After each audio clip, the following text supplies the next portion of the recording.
Renungan kita satu hari satu pasal dari kitab Ayub.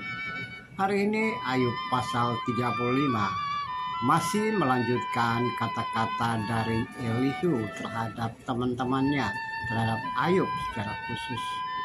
Saudara-saudara dalam Tuhan, saudara-saudara yang saya kasihi, saudara-saudara yang menyatakan diri mengasihi Tuhan, saudara-saudara dalam kemanusiaan.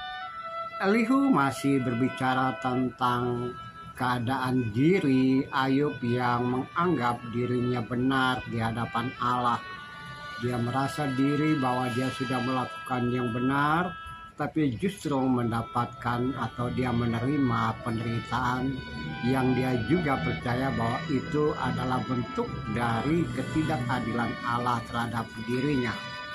Sekarang Elihu menjawab semuanya itu. Aku memberikan jawaban terhadap engkau dan sahabat-sahabatmu. Nah, menurut Elihu, jika engkau berbuat dosa atau berbuat benar, apa hak kita, apa hak manusia untuk membantah Allah? Ya, jika engkau berbenar, apa yang Allah terima dari manusia? Tidak. Tidak ada apapun. Nah, justru Elihu menyatakan bahwa orang seperti engkau, seperti Ayub, dirugikan oleh kefasikannya sendiri. Ya, manusia mengalami penderitaan karena penyebab dirinya sendiri. Bahkan ada contoh tentang orang yang menjerit karena penindasan, orang yang berteriak minta tolong, orang yang mengalami penindasan. Namun mereka tidak, mereka berjerit, tapi Tuhan atau Allah tidak menjawab. Teriakannya mereka tidak dihiraukan.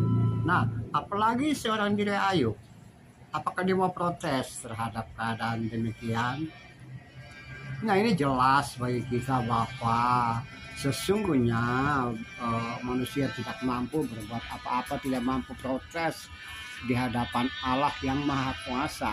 Itu yang diungkapkan Elihu kepada mereka semua pada saat itu.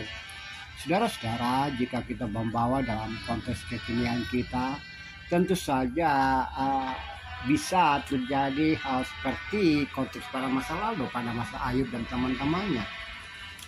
Ada penderitaan, ada jeritan, ada penindasan, ada kesengsaraan, atau bahkan ada hal-hal buruk yang terjadi pada diri manusia.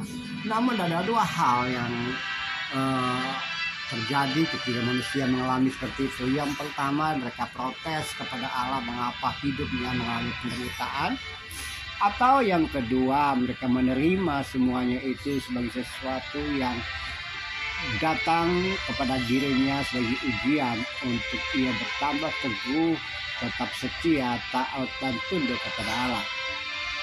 Lalu saudara-saudara kekasih, banyak orang juga menderita, tapi mereka tidak menjerit, mereka tidak protes, mereka tidak mengalami hal-hal yang seperti Ayub lakukan. Justru mereka semakin teguh, makin tetap ada di dalam persekutuan dengan Sang Maha Kuasa. Nah, ini adalah pelajaran yang baik yang Elihu berikan kepada Ayub dan teman-temannya.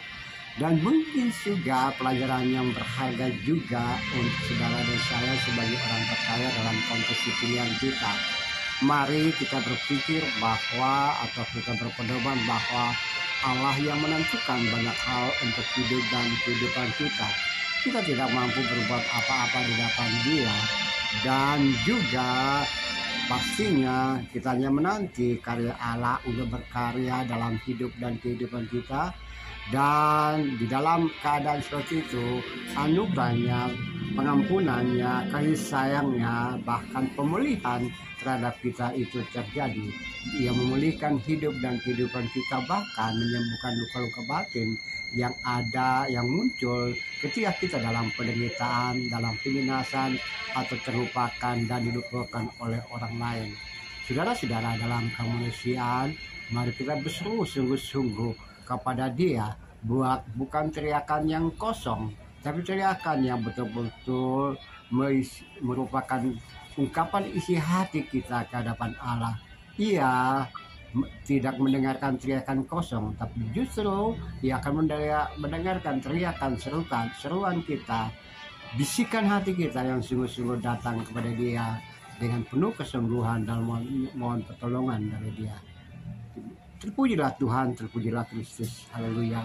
Amin.